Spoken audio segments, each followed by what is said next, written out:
നമസ്കാരം.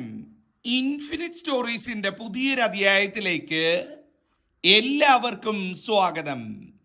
എൻ്റെ അടുത്ത് ഒരുപാട് പേര് വളരെ വിഷമിച്ച് സങ്കടപ്പെട്ട് പറയുന്ന ഒരു കാര്യമുണ്ട്. തിരുമേനി, ശത്രുദോഷം കൊണ്ട് പൊറുതിമുട്ടിയിരിക്കുകയാണ്. ഒരു രീതിയിലും ശത്രുദോഷം കാരണം ജീവിക്കാൻ വയ്യാത്ത അവസ്ഥയാണ്. എങ്ങോട്ട് തിരിഞ്ഞാലും ശത്രുവിൻ്റെ പ്രാക്കും കണ്ണേറും എരിച്ചിലും ശാപവും ശത്രുദോഷം കൊണ്ട് വലഞ്ഞിരിക്കുകയാണ്. എന്തെങ്കിലും ഒരു പരിഹാരം പറഞ്ഞു തരണം. ഒരുപാട് പേര്, ദിവസവും ഒരു 5 പേരെങ്കിലും എൻ്റെ അടുത്ത് മെസ്സേജ് അയച്ച് ചോദിക്കുന്ന ഒരു ചോദ്യമാണിത്. അപ്പൊ ഈ ശത്രുദോഷത്തിന് ഒരു ഒറ്റമൂലി പരിഹാര മാർഗമാണ് ഞാൻ ഇന്ന് പറഞ്ഞു തരാൻ പോകുന്നത്.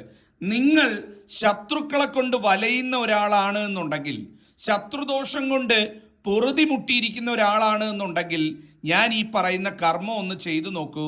ശത്രു ഇനി എത്ര കൊലകൊമ്പനാന്ന് പറഞ്ഞാലും, ശത്രു ഇനി എത്ര കൊടികുത്തി വാഴുന്നവനാണ്, എത്ര വലിയവനാണെന്ന് പറഞ്ഞാലും, ശത്രു നിങ്ങളുടെ മുന്നിൽ മുട്ടുകുത്തും. ശത്രുവിന്റെ ശല്യം നിങ്ങൾക്കില്ലാതാകുന്നതാണ്. ഇത് നമ്മൾ ആരെയും ഉപദ്രവിക്കാനോ നിഗ്രഹിക്കാനോ ഒന്നും ചെയ്യുന്നതല്ല. നമ്മുടെ സ്വയരക്ഷയ്ക്ക് വേണ്ടി ചെയ്യുന്ന കർമ്മമാണ്. നമ്മളിൽ നിന്ന് ശത്രു ഒഴിഞ്ഞു പോകണം, നമ്മളിൽ നിന്ന് ആ ദുരിതങ്ങൾ ഒഴിഞ്ഞു തീരണമെന്ന് കരുതി ചെയ്യുന്ന കർമ്മമാണ്. ഈ ഒരു കർമ്മം ചെയ്യുമ്പം നമ്മൾ പ്രാർത്ഥിക്കുന്നത് അഘോര ഭഗവാനെയാണ്, അഘോര ശിവഭഗവാനെയാണ്. അഘോര ശിവഭഗവാനാണ് ശത്രുദോഷത്തിന് ഏറ്റവും ഉഗ്രമൂർത്തി എന്ന് പറയുന്നത്. ഏറ്റവും സത്യമുള്ള കാര്യമാകട്ടോ. ഞാൻ ആർക്കൊക്കെ ഇത് പറഞ്ഞു കൊടുത്തിട്ടുണ്ടോ അവരിൽ ഒട്ടുമുക്കാൽ ആളുകളും പിന്നീട് എൻ്റെ അടുത്ത് വന്ന് പറഞ്ഞിട്ടുണ്ട്, തിരുമേനി അങ്ങ് പറഞ്ഞ പോലെ തന്നെ ചെയ്തു, പിന്നെ ശത്രുവിൻ്റെ ശല്യം ഉപദ്രവം ഉണ്ടായിട്ടില്ല എന്ന്. അത്രയും അച്ചിട്ടായിട്ടുള്ള കാര്യമാണ് ഞാൻ നിങ്ങൾക്ക് പറഞ്ഞു തരാൻ പോകുന്നത്. ഞാൻ ഈ പറയുന്ന പോലെ വീട്ടിലങ്ങ് ചെയ്താൽ മതി. വെളുത്തുള്ളി മാത്രമാണ് ഇത് ചെയ്യാനായിട്ട് നമുക്ക് വേണ്ടത് എന്ന് പറയുന്നത്. അപ്പൊ വെളുത്തുള്ളി ഉപയോഗിച്ചാണ് നമ്മൾ ഈ ഒരു കർമ്മം ചെയ്യുന്നത് എന്ന് പറയുന്നത്. ആദ്യമായിട്ട് മനസ്സിലാക്കേണ്ട കാര്യം എന്ന് പറയുന്നത്, ഈ കർമ്മം ചെയ്യേണ്ട സമയവും നേരവും എപ്പോഴാണ് എന്നുള്ളതാണ്. 3 ദിവസങ്ങളിൽ ഏതെങ്കിലും ഒരു ദിവസം ഈ കർമ്മം ചെയ്യാൻ പറ്റും. 3 ദിവസങ്ങളാണ് ഇതിന് ഏറ്റവും അനുയോജ്യം എന്ന് പറയുന്നത്. ഒന്നുകിൽ ശനിയാഴ്ച, അല്ലെങ്കിൽ തിങ്കളാഴ്ച, അല്ലെങ്കിൽ വെള്ളിയാഴ്ച. ശനി, തിങ്കൾ, വെള്ളി, ഈ 3 ദിവസങ്ങളിൽ ഏതെങ്കിലും ഒരു ദിവസം വേണം ഈ കർമ്മം ചെയ്യാൻ എന്ന് പറയുന്നത്. സന്ധ്യയ്ക്ക് വിളക്കൊക്കെ കത്തിച്ച് വിളക്കൊക്കെ തൊഴുത് കഴിഞ്ഞ് ഒരു 6:30 മണിക്കും 7:30 മണിക്കും ഇടയിൽ വേണം ഇത് ചെയ്യാൻ എന്ന് പറയുന്നത്. ഇത് ചെയ്യാനായിട്ട് ആവശ്യമുള്ളത് എന്ന് പറയുന്നത് ഒരു 3 അല്ലി വെളുത്തുള്ളിയാണ്. 3 അല്ലി എന്ന് പറയുന്നത് 3 മുഴുവൻ വെളുത്തുള്ളി അല്ല, വെളുത്തുള്ളിയിൽ നിന്ന് ഇളക്കിയെടുക്കുന്ന 3 ഇതളുകൾ അല്ലെങ്കിൽ 3 അല്ലി വെളുത്തുള്ളി മാത്രമാണ് ഇതിന് വേണ്ടത് എന്ന് പറയുന്നത്. ആ വെളുത്തുള്ളി എടുക്കുന്ന സമയത്ത് ഒരു ചെറിയ കഷ്ണം തുണിയോ ഒരു ചെറിയ കഷ്ണം പേപ്പറോ എടുക്കാവുന്നതാണ്. അതോടൊപ്പം ഇത് രണ്ടും മാത്രമാണ് ഇതിന് ആവശ്യമുള്ളത്. അപ്പൊ എന്തൊക്കെ എടുക്കണം? ഒരു 3 അല്ലി വെളുത്തുള്ളി, അത് തൊലി കളഞ്ഞോ കളയാതെ എടുക്കാം. കളയാതെ എടുക്കുന്നെങ്കിൽ ഏറ്റവും നല്ലത് 3 വെളുത്തുള്ളി എടുക്കാവുന്നതാണ്. 2 പറയുന്നത് ഒരു ചെറിയ കഷ്ണം വെള്ള പേപ്പറോ അല്ലെങ്കിൽ ഒരു വെള്ള തുണിയോ ചെറിയ കഷ്ണം എടുക്കാവുന്നതാണ്. ഇത് രണ്ടും എടുത്തുകൊണ്ട് ഞാൻ ഈ പറഞ്ഞ 3 ദിവസങ്ങളിൽ ഏതെങ്കിലും ഒരു ദിവസം, ശനി, തിങ്കൾ, വെള്ളി, ഇതിൽ 3-ൽ ഏതെങ്കിലും ഒരു ദിവസം വൈകുന്നേരം 6:30ക്കും 7:30ക്കും ഇടയിൽ, അതായത് നിലവിളക്കൊക്കെ കത്തിച്ച് നിലവിളക്കൊക്കെ തൊഴുത് മാറി വീട്ടിലുള്ള എല്ലാവരും പ്രാർത്ഥിച്ച് മാറിയതിന് ശേഷം 6:30 മണി ഒരു 7:30 മണി ഇതിനിടയിലുള്ള ഒരു സമയത്ത് ചെയ്യുന്നതായിരിക്കും ഏറ്റവും നല്ലത് എന്ന് പറയുന്നത്. അപ്പോൾ ഒരു 6:30 മണി 7:30 മണി അതിനിടയ്ക്കുള്ള ഒരു 7 മണിക്കൊക്കെ ചെയ്താൽ ഏറ്റവും നന്നായിരിക്കും. ആ സമയത്ത് ഈ വെളുത്തുള്ളിയും ഈ നേരത്തെ പറഞ്ഞ പോലെ തുണിയോ അല്ലെങ്കിൽ ഒരു കഷ്ണം പേപ്പറോ ആയിട്ട് നിലവിളക്കിന്റെ മുന്നിൽ വന്ന് നിലവിളക്കിന് അഭിമുഖമായിട്ട് ഇരിക്കുക എന്നുള്ളതാണ് ആദ്യം ചെയ്യേണ്ടത്. നിലവിളക്കിന് അഭിമുഖമായിട്ട്, നിലവിളക്ക് നമ്മൾ കിഴക്കോട്ട് തിരിച്ചായിരിക്കും കത്തിച്ചു വെക്കുന്നത്. അപ്പം നിങ്ങൾ നിലവിളക്കിനെതിരെ പടിഞ്ഞാറോട്ട് തിരിഞ്ഞു വേണം ഇരിക്കാൻ എന്ന് പറയുന്നത്. അങ്ങനെ ഇരുന്നു കൊണ്ട് വേണം ഈ കർമ്മം ചെയ്യാൻ. അത് പൂജാമുറിയിലോ അല്ലെങ്കിൽ നിലവിളക്ക് കത്തിച്ച് വെക്കുന്നിടത്തോ നിങ്ങൾക്ക് ഇരുന്നു കൊണ്ട് ഇത് ചെയ്യാവുന്നതാണ്. പൂജാമുറി ഉള്ളവരാണെങ്കിൽ പൂജാമുറിയിൽ ഇരുന്ന് ചെയ്താൽ മതി. വിളക്ക് കത്തിക്കുന്നിടത്ത് ഇരുന്ന് ചെയ്യണമെങ്കിൽ അങ്ങനെ ആയാലും മതി എന്നുള്ളതാണ്.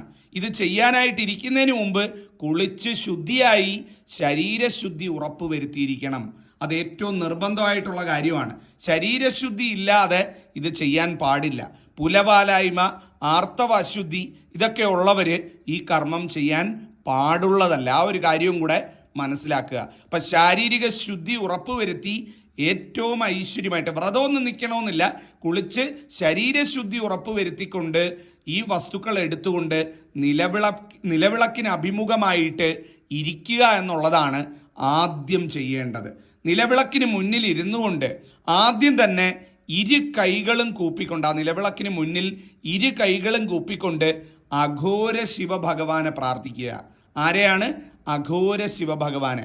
ആദ്യം ഓം നമഃശിവായ ഒന്ന് ജപിച്ചിട്ട് ഒരു 3 പ്രാവശ്യം ഓം നമഃശിവായ, ഓം നമഃശിവായ, ഓം നമഃശിവായ എന്ന് പറഞ്ഞുകൊണ്ട് ഇരു കൈകളും കൂപ്പിക്കൊണ്ട് ആദ്യം തന്നെ ശിവഭഗവാനെ പ്രാർത്ഥിക്കുക. അഘോര ഭാവത്തിലുള്ള ഭഗവാനെ പ്രാർത്ഥിക്കുക. ഇതാ ഇവിടെ കാണിച്ചിട്ടുണ്ട്. ഇതാണ് അഘോര ശിവൻ എന്ന് പറയുന്നത്. നിങ്ങൾക്ക് കാണാമെന്ന് വിചാരിക്കുന്നു. ഇതാണ് അഘോര രൂപത്തിലുള്ള ശിവഭഗവാൻ എന്ന് പറയുന്നത്. ഈ ശിവഭഗവാന്റെ രൂപം ഒന്ന് മനസ്സിൽ ചിന്തിച്ചുകൊണ്ട് 2 കൈയും കൂപ്പുക. 2 കൈയും കൂപ്പിക്കൊണ്ട് ഭഗവാനോട് പറയുക, ഭഗവാനെ, എങ്ങോട്ട് തിരിഞ്ഞാലും ശത്രുദോഷമാണ്, അല്ലെങ്കിൽ ഇന്ന കാര്യത്തിന് ഇറങ്ങുമ്പം ശത്രുദോഷം കൊണ്ട് വലയുകയാണ്. ശത്രുവിനെ അറിയാവുന്നുണ്ടെങ്കിൽ ശത്രുവിൻ്റെ പേര് പറഞ്ഞുകൊണ്ട് നിങ്ങൾക്ക് പ്രാർത്ഥിക്കാവുന്നതാണ്. ശത്രു ഇന്ന ആളാണെന്ന് നിങ്ങൾക്ക് ഉറപ്പായിട്ടും അറിയാവുന്നുണ്ടെങ്കിൽ ഇന്ന വ്യക്തിയെ കൊണ്ടുള്ള ശത്രുദോഷങ്ങൾ കൊണ്ട് കിടന്ന് വലയുകയാണ്. അല്ലെങ്കിൽ ശത്രുവിൻ്റെ പേരറിയില്ല, ചിലപ്പോൾ എല്ലാവർക്കും പേരറിയാൻ പറ്റണമെന്നില്ല. ശത്രു ഉണ്ടെന്നറിയാം, അല്ലെ ഒരു കൂട്ടം ശത്രുക്കളായിരിക്കും, ഒന്നിലധികം ശത്രുക്കൾ കാണും. അങ്ങനെയാണെങ്കിൽ ഒരു കൂട്ടം ശത്രുക്കളുടെ നടുവിൽപ്പെട്ട് ഭഗവാനെ അലയുകയാണ്, അല്ലെങ്കിൽ കഷ്ടപ്പെടുകയാണ്. അവിടുന്ന് കൂടെ നിന്ന് ഈ കർമ്മം പൂർത്തീകരിച്ച് ഫലം നൽകി ശത്രുദോഷത്തിൽ നിന്നും മുക്തി നേടിത്തരണേ എന്ന് ഭഗവാനോട് പ്രാർത്ഥിക്കുക. ആദ്യം ഇരു കൈകളും കൂപ്പി ശിവഭഗവാനോട് ഇത്തരത്തിൽ പ്രാർത്ഥിക്കുക. ഞാൻ ഈ പറഞ്ഞ രീതിയിൽ തന്നെ വേണമെന്നില്ല.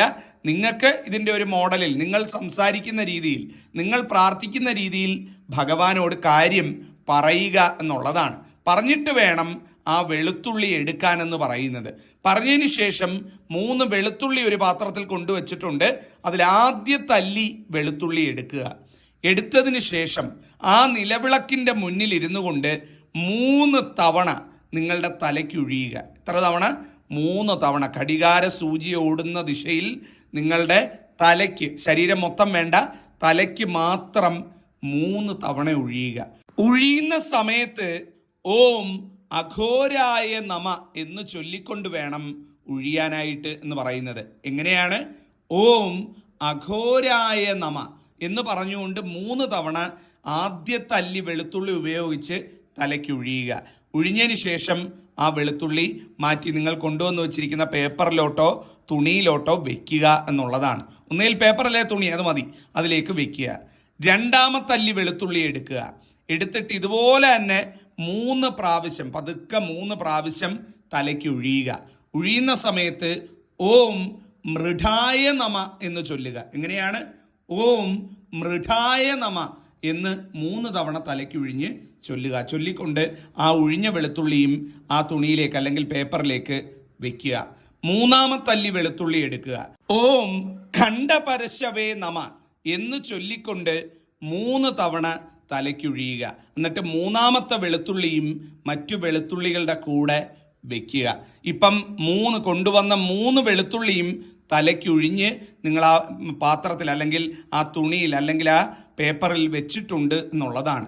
വെച്ചിട്ട് മിണ്ടാതെ ഉരിയാടാതെ ആ 3 വെളുത്തുള്ളിയും ആ തുണിയിൽ അല്ലെങ്കിൽ പേപ്പറിൽ അങ്ങ് ചുരുട്ടി പൊതിഞ്ഞെടുത്ത് മിണ്ടാതെ അനങ്ങാതെ ഉരിയാടാതെ മറ്റാരെയും തൊടാതെ എഴുന്നേറ്റ് കൊണ്ടുപോയി അതൊരു കർപ്പൂരാഗ്നിയിലോ അടുപ്പിലോ അല്ലെങ്കിൽ കുറച്ച് തീ കൂട്ടി ആ തീയിലോ ഇട്ട് പൂർണ്ണമായിട്ടും കത്തിക്കുക. കത്തിക്കുന്ന സമയത്ത് ശ്രദ്ധിക്കുക, നല്ലോണം അത് പൂർണ്ണമായിട്ട് കത്തിത്തീരാൻ വേണ്ട അഗ്നി കൊടുക്കുക എന്നുള്ളതാണ്. പാതി വെന്ത് കിടക്കരുത്. അത് നിർബന്ധമായിട്ടുള്ള കാര്യം. അപ്പം കർപ്പൂരത്തിലൊക്കെ കത്തിക്കുന്നവർ, ഇപ്പോൾ ഫ്ലാറ്റിലൊക്കെ ഉള്ളവരാണെങ്കിൽ അടുപ്പിൽ കത്തിക്കൽ നടക്കത്തില്ല. അങ്ങനെയാണെങ്കിൽ ഒരു ചട്ടിയിലോ മറ്റോ കുറെ കർപ്പൂരം ഇട്ടിട്ട് അത് കർപ്പൂരാഗ്നിയിൽ ഇതിട്ട് കത്തിച്ചാലും മതി. അപ്പം വളരെ ശ്രദ്ധിച്ചു വേണം ചെയ്യാനായിട്ട്. അപകടമൊന്നും വിളിച്ചു വരുത്തരുത്. കർപ്പൂരം കുറേശ്ശെ ഇട്ട് കൊടുത്ത കർപ്പൂരാഗ്നിയിൽ കത്തിക്കുക. വീട്ടിൽ അടുപ്പുള്ളവരാണെ അടുപ്പിൽ തീ കൂട്ടി അടുപ്പിൽ കത്തിച്ചാൽ മതി. അല്ല പറമ്പൊക്കെ ഉള്ളവരാണെ പറമ്പിൽ ഒരല്പം തീ കൂട്ടി അതിലിട്ട് കത്തിച്ചാലും മതി എന്നുള്ളതാണ്. നല്ല വൃത്തിയായിട്ട് കൊണ്ടുപോയി പൂർണ്ണമായിട്ടും ആ കൊണ്ടുപോയ സാധനം പൂർണ്ണമായിട്ടും അഗ്നിക്ക് ഇരയാകണം എന്നുള്ളതാണ്. അല്ലാതെ പാതി വെന്തിട്ട് പിന്നെ അതിൻ്റെ ബാക്കി അവിടെ വെളുത്തുള്ളിയൊക്കെ കത്തി മാറാൻ കുറച്ച് സമയം എടുക്കും. അതുകൊണ്ടാണ് പറഞ്ഞത് പൂർണ്ണമായിട്ടും അത് അഗ്നിക്ക് ഇരയാകണമെന്ന് പറഞ്ഞത്. അല്ലാതെ പകുതി വെന്തത് കിടക്കാൻ പാടില്ല. അപ്പം അത്തരത്തിൽ പൂർണ്ണമായിട്ടും അത് കത്തിക്കുക. കത്തിച്ചതിന് ശേഷം വന്ന് മേല് കഴുകിയിട്ട് വേണം പിന്നെ നിങ്ങൾ ബാക്കി കാര്യങ്ങൾക്ക് പോകാനെന്ന് പറയുന്നത്. അപ്പം ഇത് ചെയ്യുന്നതിന് മുമ്പും കുളിച്ച് വൃത്തിയായി വന്നാണ് കർമ്മം ചെയ്യുന്നത്. ഇതെല്ലാം ചെയ്തു കഴിഞ്ഞിട്ടും പോയി മേല് കഴുകണം എന്നുള്ളത് ഏറ്റവും പ്രധാനപ്പെട്ട കാര്യമാണ്. അത് വിട്ടുപോകരുത്. പലരും അത് വിട്ടുപോകും, മേല് കഴുകാൻ വിട്ടുപോകും. അപ്പം മേല് കഴുകിയിട്ട് വന്ന് ചെയ്യാവുന്നതാണ്. അപ്പം ചിലർക്ക് സംശയം വരും, ഇത് വേറൊരാൾക്ക് വേണ്ടി ചെയ്യാമോ, അല്ലെങ്കിൽ മക്കളൊക്കെ പുറത്താണ്, അമ്മയ്ക്ക് അച്ഛന് മക്കൾക്ക് വേണ്ടി ചെയ്യാമോ എന്നുള്ളത്. അങ്ങനെ ചെയ്യാനായിട്ട് വഴിയില്ല.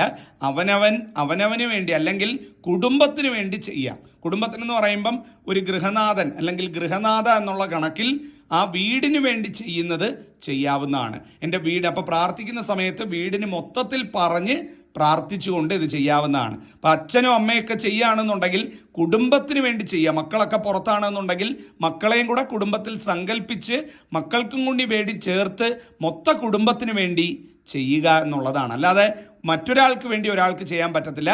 കുടുംബത്തിന് വേണ്ടി ചെയ്യാം, അല്ലെങ്കിൽ സ്വന്തം കാര്യത്തിന് വേണ്ടി ചെയ്യാവുന്നതാണ്. അങ്ങനെയാണ് ഇത് ചെയ്യേണ്ടത്. അപ്പം നിങ്ങളിതൊന്ന് ചെയ്തു നോക്കൂ. ശത്രുദോഷം പമ്പ കടക്കും. ശത്രുവിനി എത്ര കൊടികുത്തി വാണവനാണ് എന്ന് പറഞ്ഞാലും ഇതിന് പരിഹാരം കണ്ടിരിക്കും. സത്യമുള്ള കാര്യമാണ്. ഒരുപാട് അനുഭവം കിട്ടിയിട്ടുള്ള കാര്യമാണ്. ചെയ്തു നോക്കിയിട്ട് തീർച്ചയായിട്ടും അനുഭവം അറിയിക്കുക. ഇത് പറഞ്ഞുകൊണ്ട് അധ്യായം അവസാനിപ്പിക്കുന്നു. നന്നായി വരട്ടെ. നന്ദി, നമസ്കാരം.